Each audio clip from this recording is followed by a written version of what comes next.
एक ऐसे समय की कल्पना करें जब असम युद्धरत जनजातियों की भूमि थी जो लगातार प्रभुत्व के लिए लड़ रहे थे।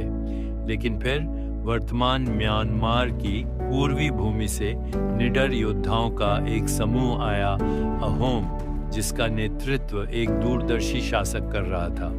यह अहोम राजवंश की कहानी है जो शक्ति, लचीलापन और गौरव की 600 साल लंबी गाथा है।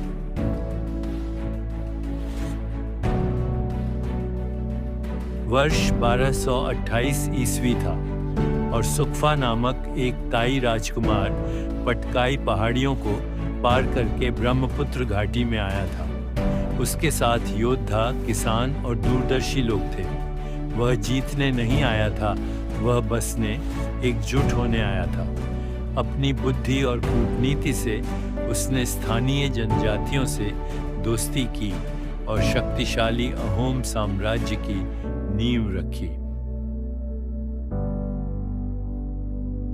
समय के साथ अहोम ने अपने क्षेत्र का विस्तार किया, संस्कृतियों का एक अनूठा मिश्रण बनाया। उन्होंने उन्नत सिंचाई प्रणाली, मजबूत प्रशासन और एक विशिष्ट ताई अहोम भाषा की शुरुआत की।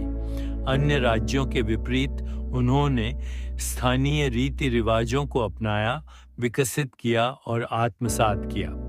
लेकिन शांति कभी लंबे समय तक नहीं टिकी, खतरा हमेशा क्षितिज पर छिपा रहता था।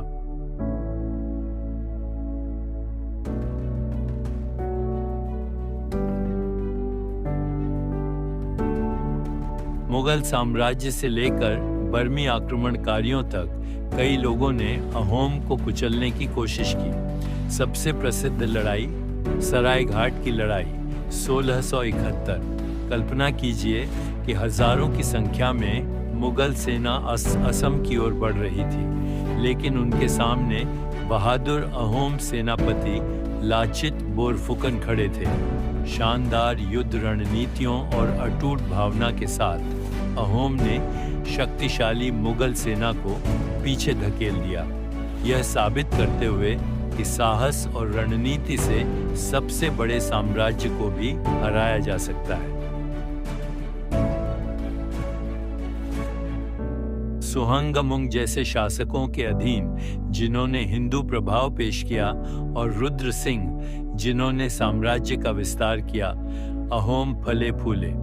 उन्होंने भव्य मंदिर बनवाए, साहित्य को बढ़ावा दिया और एक ऐसी विरासत स्थापित की जिसने असम के इतिहास को आकार दिया। लेकिन हर महान साम्राज्य का पतन होता है। 19वीं शताब्दी की शुरुआत में आंतरिक संघर्षों ने अहोम को कमजोर कर दिया। फिर बर्मी आक्रमण हुए और बाद में अंग्रेजों ने नियंत्रण कर लिया। अहोम राजवंश का सूरज डूब गया, लेकिन उनकी विरासत कभी फीकी नहीं पड़ी। आज भी असम की संस्कृति, भाषा और परंपराओं में अहोम की छाप है।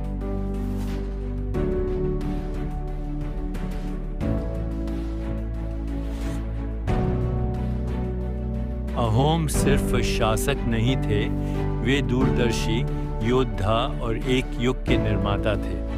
उनके लचीलेपन ने असम के भाग्य को आकार दिया और उनकी कहानियां पीढ़ियों को प्रेरित करती रहीं। यह इतिहास है, लेकिन यह एक सबक भी है, एकता, शक्ति और लोगों की अमर भावना का सबक। अगर आपको इतिहास में यह यात्रा दिलचस्प लगी तो लाइक बटन दबाएं और भी महाकाव्य कहानियों के लिए सदस्यता लें और हमें टिप्पणियों में बताएं कि कौन सा ऐतिहासिक व्यक्ति आपको सबसे ज्यादा प्रेरित करता है।